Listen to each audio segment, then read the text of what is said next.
कहानी की शुरुआत में हम दो मरीन बायोलॉजी के स्टूडेंट्स को देखते हैं जिन्हें समंदर में काफी दिलचस्पी होती है। ये दोनों एक कपल होते हैं। लड़के का नाम हैरी और लड़की का नाम बेथ होता है। दोनों एक दूसरे से बहुत प्यार करते हैं और छुट्टियां मनाने के लिए ऑस्ट्रेलिया के एक सुनसान और खूबसूरत आइलैंड पर जा रहे होते हैं। एक आदमी उन्हें उनके सामान के साथ अपनी कश्ती में उस वीरान आइलैंड पर छोड़ देता है। दोनों का प्लान था कि वो यहाँ 10 दिन गुजारेंगे और 10 दिन बाद वही आदमी उन्हें लेने वापिस आ जाएगा। जाने से पहले वो आदमी कहता है, अगर किसी वजह से पहले वापस जाना हुआ तो मुझे सैटेलाइट फोन पर कॉल कर देना। जिसके बाद वो उनको अपना ख्याल रखने का कहकर चला जाता है। अब बेथ और हैरी चाहते थे कि वो दोनों एक ऐसे खामोश और दूर दराज जगह पर वक्त गुजारें जहां उन्हें कोई परेशान न करे, और ये जगह उनकी सोच के बिल्कुल मुताबिक थी। ये आइलैंड एकदम वीरान होता है जहाँ सिर्फ वो दोनों ही थे, इसलिए वो काफी खुश थे कि हम पूरी आजादी से अपना टाइम गुजारेंगे और हमें कोई डिस्टर्ब नहीं करेगा। वहाँ का माहौल बहुत ही खूबसूरत होता है। नीला समंदर, सफेद रेत और हरा भरा जंगल, सब कुछ जन्नत जैसा लगता है। फिर बेथ और हैरी आइलैंड घूमने लगते हैं। बेथ अपने कैमरा से सभी खूबसूरत नजारों को रिकॉर्ड करती है। दोनों समंदर में जाकर खूब मस्ती करते हैं, पानी में खेलते हैं, फिर थक कर वापस बाहर निकल आते हैं। ठंडी हवा काफी पुरसकून लग रही थी, इसलिए वो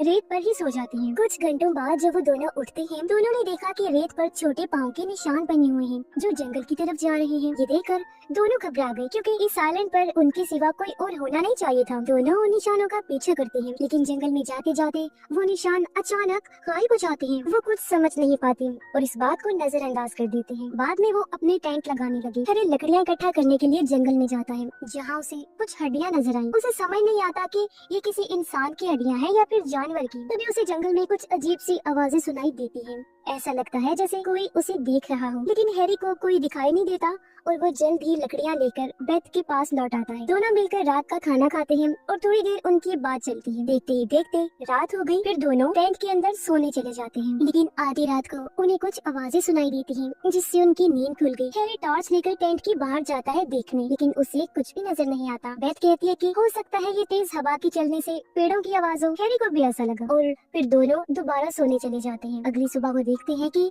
उनके कपड़े किसी ने पेड़ पर लटका दिए हैं। ये देखकर दोनों हैरान हो गए। बात करते हैं कि अभी तक यहाँ किसी को देखा तो नहीं है, तो भला ये कौन हो सकता है। हैरी ने कहा हो सकता है ये बंदर का काम हो। बेथ बोलती है, अच्छा अगर ये बंदर का काम है, लेकिन हमने तो अभी तक यहाँ कोई बंदर भी नहीं देखा। दोनों सोचते हैं कि हो सकता है ये किसी बच्चे की शरारत हो जो उनके साथ प्रैंक कर रहा है, मजाक कर रहा है। इसलिए दोनों उसे ढूंढने जंगल में जाने लगते हैं, लेकिन उन्हें कोई भी नहीं मिलता। वापस आकर दोनों समंदर में मछली पकड़ने जाते हैं। हैरी एक मछली के ऊपर पाँव रखने ही वाला होता है कि बेथ उसे रोक लेती है। बेथ कहती है, ये स्टोन फिश है, इसके कांटे बहुत जहरीले होते हैं, अगर तुम्हारा पाँव इस पर पड़ जाता तो तुम आधे घंटे में दर्द से तड़पते तड़पते मारे जाते। मछली पकड़ने के बाद दोनों पानी से बाहर आते हैं। तभी जंगल की तरफ से उन्हें किसी के रोने की आवाज सुनाई देती है। दोनों जंगल की तरफ जाते हैं, ये देखने के लिए ये कौन रो रहा है। आगे बढ़ने पर उन्हें जंगल में एक पुरानी सी झोपड़ी नजर आई। दोनों पहले बाहर से आवाज लगाते हैं, लेकिन अंदर से कोई जवाब नहीं देता। तो वो अंदर जाते हैं। अंदर सिर्फ कुछ पुरानी और टूटी फूटी चीजें होती हैं, साथ ही एक काफी पुराना सा बिस्तर भी रखा हुआ था। हैरी देखता है कि दीवार पर एक ड्राइंग बनी हुई है, जिसमें एक लड़की एक आदमी को भाले से मार रही है। इसी के साथ दीवार पर 7 निशान बने होते हैं, बिल्कुल ऐसे। वो ये देख ही रहा था कि तभी बेथ बाहर से हैरी को बुलाती है और एक कब्र दिखाती है जो उस झोपड़ी के बिल्कुल बाहर थी। कब्र पर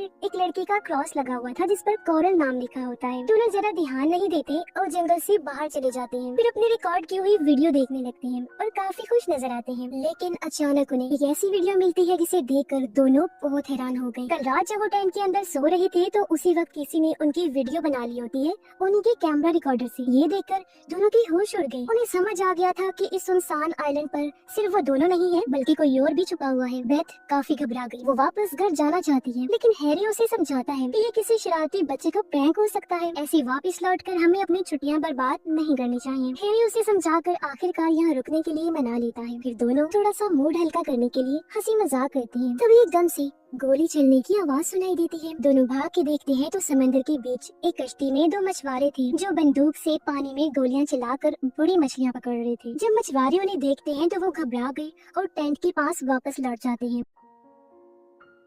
बेथ और हैरी ये समझ गए थे कि जब 2 लोग यहाँ मछली पकड़ने आ सकते हैं, तो और भी लोग इस आइलैंड के आसपास मौजूद हो सकते हैं। रात में जब दोनों टेंट के अंदर होते हैं तो उन्हें एक बार फिर से किसी के रोने की आवाज सुनाई देती है। दोनों टेंट से बाहर गए और देखते हैं कि वो आवाज उसी पुराने घर के पास ही आ रही है। हैरी थोड़ा डर जाता है, लेकिन बेथ से कहता है कि तुम यहीं पर रुको, मैं टॉर्च लेकर देख कर आता हूँ। हैरी जैसे घर के पास जाकर दरवाजा खोलने लगता है, तभी बेथ चुपके से उसके पीछे आ जाती है, जिससे हैरी डर गया। दोनों देखते हैं कि घर के पास वाले कवर पर एक रेड कोरल रखा हुआ है, जो एक पौधा था। वो दोनों बहुत हैरान हुए, लेकिन इस बारे में इतना ना सोचकर टेंट के पास वापस आकर बाहर ही सो जाते हैं। अगली सुबह जब दोनों उठे तो देखते हैं कि वहाँ पर काफी सारे समुद्री कुकम्बर कीड़े लटके हुए हैं। ये देखकर उन्हें शक होता है कि यहाँ कुछ तो गलत हो रहा है, इसीलिए दोनों फैसला करते हैं कि अब यहाँ से पक्का निकल जाना चाहिए। बेथ से लाइट फोन से आदमी को कॉल करने जाती है, लेकिन उनका फोन वहाँ से गायब था। हैरी भी ढूंढता है, लेकिन उसे भी फोन कहीं नहीं मिलता। दोनों घबरा गए, क्योंकि वो सच में इस सुनसान आइलैंड में फंस चुके थे। तभी उन्हें जंगल के अंदर से म्यूजिक की आवाज सुनाई देती है। दोनों उस तरफ जाते हैं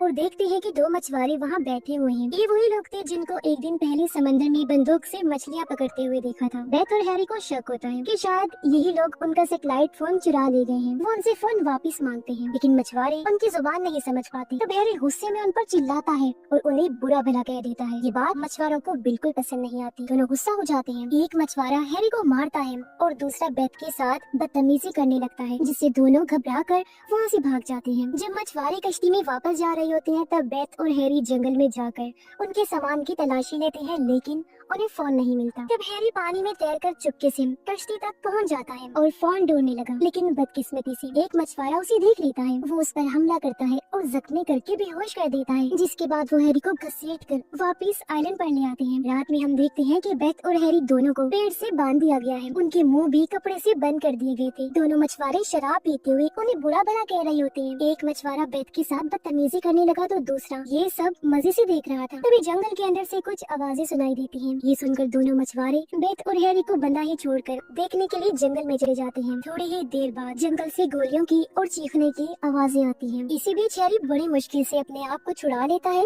और बेथ की रस्सी भी काट देता है। दोनों जल्दी से छुप जाते हैं। तभी वो देखते हैं कि एक मछुआरा बुरी तरह से जख्मी हो गया है और दूसरा उसे संभाल कर वापिस ला रहा है। दोनों काफी डर गए थे और अपनी कश्ती लेकर वहाँ से भाग जाते हैं। अगली सुबह जब बेथ उठती है तो वो जख्मी मछुआरे के खून के निशानों का पीछा करते हुए जंगल के अंदर चली जाती है। उसने देखा कि वो निशान उसी पुराने घर की तरफ जा रहे हैं। बेथ घर के अंदर जाकर एक पुरानी डायरी ढूंढ लेती है, जिसे वो पढ़ना शुरू कर देती है। कुछ ही देर में हैरी भी वहाँ आ गया। बेथ उसे बताती है कि इस डायरी में लिखा है कि एक कोरल नाम की लड़की 1920 के दौर में इस जगह पर समुद्री कुकम्बर इकट्ठा करने वाली कंपनी में काम करती थी, लेकिन उस वक्त कंपनी में काम करने वाली 7 आदमियों ने उसके साथ कई दिनों तक बहुत बुरा किया, जिससे उस बेचारी को इतनी तकलीफ सहना पड़ी कि उसकी मौत हो गई। जिसके बाद उन लोगों ने उसे इसी घर के पास ही दफन कर दिया था। लेकिन कोरल को कभी इंसाफ नहीं मिला, कोई उसके साथ नहीं था, जिससे उसकी आत्मा इस आइलैंड पर फंस गई। उसने ठान लिया था कि वो बदला लेकर ही चैन लेगी। एक एक करके उसने उन 7 आदमियों को बड़ी बेरहमी से मार डाला, मगर इतना करने के बाद भी उसकी आत्मा को सुकून नहीं मिला। उसके दिल में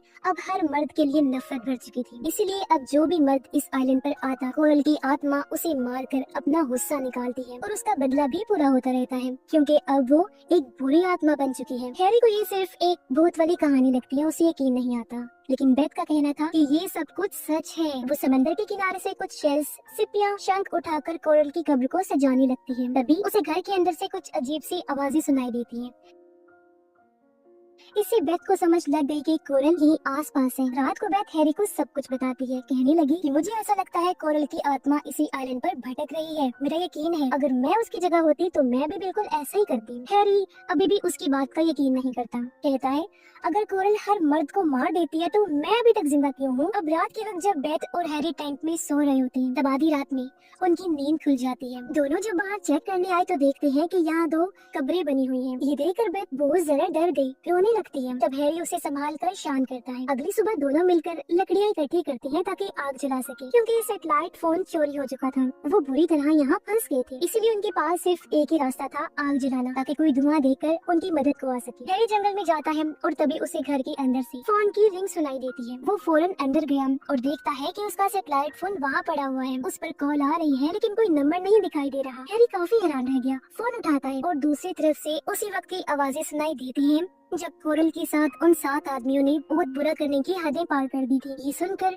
हैरी घबरा गया, साथ ही उसे गुस्सा भी आ रहा था, इसलिए वो फोन को जमीन पर पटक के मारता है। तभी घर के अंदर जोर से हंसी की आवाजें गूंजने लगती हैं और अगले ही पल कोरल उसके सामने आ जाती है। हैरी की आंखें खुली की खुली रह गई। वो काफी डर गया, समझ भी नहीं पाता कि ये क्या हो रहा है। इससे पहले वो कुछ करता, कोरल एक तेज धार चाकू लाती है और हैरी पर हमला कर देती है, जिससे उसकी भी वही मौत हो गई। फिर उसकी लाश को कोरल उठाकर अपनी कब्र के पास वाले पेड़ पर लटका देती है। अब बेथ, जिसे हैरी कहीं दिखाई नहीं दे रहा था, हर जगह उसे ढूंढने लगती है। इधर उधर भटकते हुए उसे रात हो गई। हैरी को ढूंढते ढूंढते वो घर के अंदर भी जाती है, लेकिन उसे वो वहाँ नहीं मिलता। जब वो घर से बाहर निकलती है तब उसकी नजर पेड़ से लटकी हुई हैरी की लाश पर पड़ती है, जिसका खून बुरी तरह कोरल की कब्र पर टपक रहा था। ये सब देखकर बेथ का दिमाग चकरा गया। वो बर्दाश्त नहीं कर पाई, बेहोश हो जाती है। अगली सुबह जब बेथ होश में आती है तो देखती है कि हैरी की लाश गायब है। वो घबरा कर अपने कैंप की तरफ भागती है, लेकिन वहाँ उसे एक ताज़ा कब्र दिखाई देती है। उसका दिल ये कह रहा था कि हैरी की कब्र है, जिसे कोरल ने दफन कर दिया है। बेथ बहुत ज्यादा डर जाती है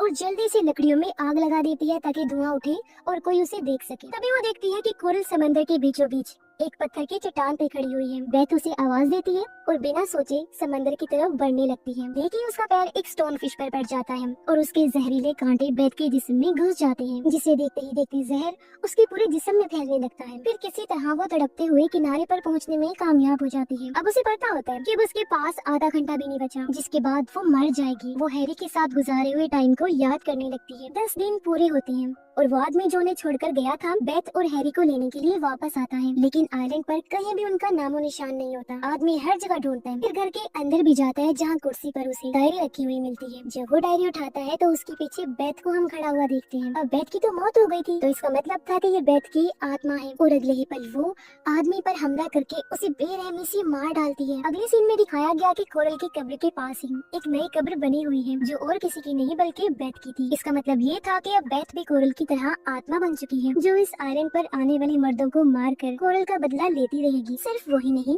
बल्कि इसमें कोरल उसका साथ देगी और दोनों इस रिवेंज को आगे बढ़ाएंगी। और इसी के साथ ही ये फिल्म इधर ही खत्म हो जाती है।